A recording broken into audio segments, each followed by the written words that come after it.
시간 접견하시고 따뜻한 담화를 하시면서 현정훈 회장의 청을 모두 들어주셨다.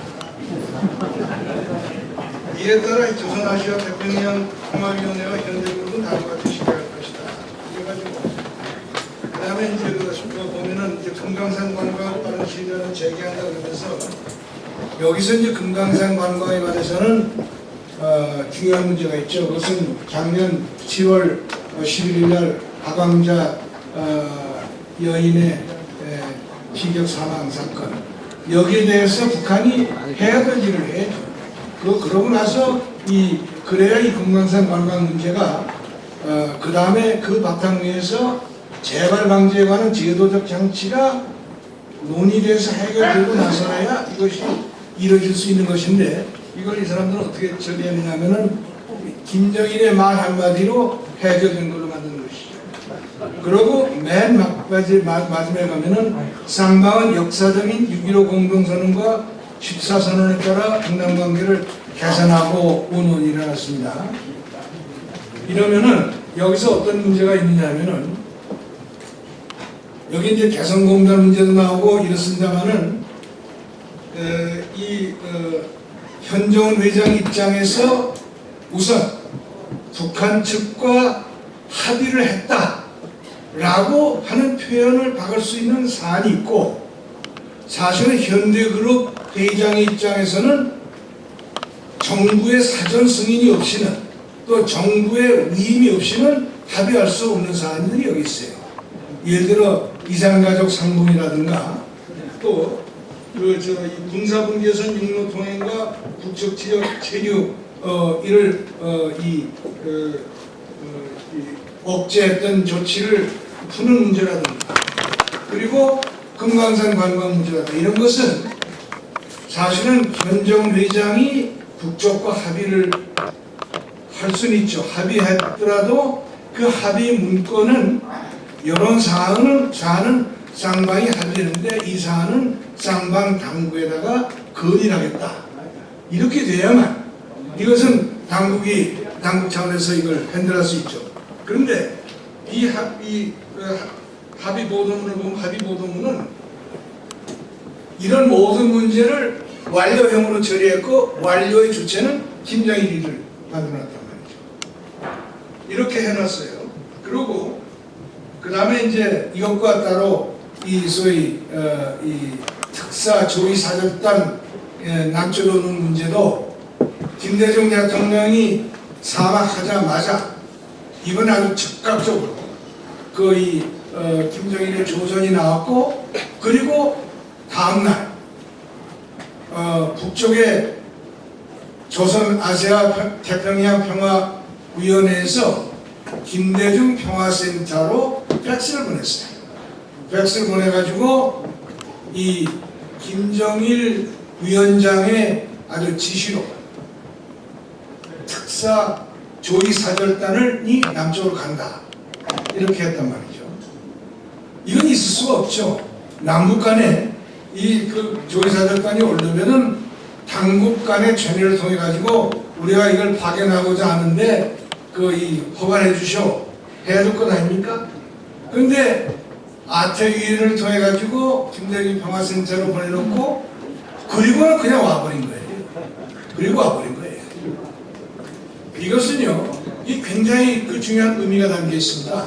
그것은 북쪽이 대한민국의 법 질서에 대해서 필요한 존중, 이것이 없는 것일 뿐만 아니라 사실 그것보다도 이러한 행동을 통해 가지고 남한 사회를 또 분열시키고 이간시키는 쪽으로 잔머리를 굴리고 있는 것이 거기 들어있는 것이죠.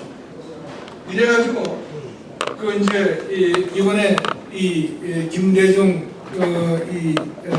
씨 사망에 따른 사절단 파견하는 문제는 전후 관계를 이렇게 연관지어서 보면은 저 사람들이 노무현 씨 사망했을 때 그 장이 국면을 활용하지 못한 데 대한 굉장한 후회가 있고, 그 후회 때문에 이번에는 김대중 조문 국면을 활용해서 그네들의 대남 전략을 여기에 태워보려고 하는 그런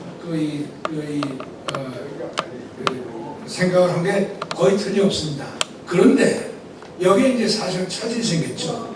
왜냐하면 이게 우리도 이해할 수 없는 일이지만은 노무현 시대의 장의정부군, 장의국면은 엄청난 아주 대중운동의 그런 어떤 판이 벌어졌지만은 김대중 씨의 장의 이 국면은 그렇게 사실은 냉담할 수가 없지 않았습니까? 사실은 이걸 참 국장을 이명박 대통령이 국장을 결정한 경위도 우리가 들어본 내용으로는 이게 있을 수 없는 경위가 된 거죠. 국무회의에서도 국민장으로 하려고 하는데 대통령이 이건 유족이 국장을 희망하면 해라 해가지고 결정했지 않습니까? 이것은 이명박 대통령이 정치인으로서 가지고 있는 굉장히 우리가 이해하기 어려운 이상한 성격의 한 측면을 보여준 겁니다. 이분이 틀림없이 작년 촛불 시위 때 엄청난 충격을 받았고, 그래가지고 또 게다가 노무현 씨 국민장 때도 충격을 받았기 때문에 혹시라도 또 잘못해가지고 벌칙을 건드리는 게 아니라 해서 이 해석이 틀림없습니다. 그런데 사실은 아마 원인이 어디 있든지 이것은 나중에 시간을 두고 연구할 대상이지만은 김대중 씨 국장의 과정은 굉장히 아무튼 국민적인 무관심 속에서 진행됐습니다. 아마 저희는 놀랐을 거예요. 놀라서 저 사람들이 서울에 와가지고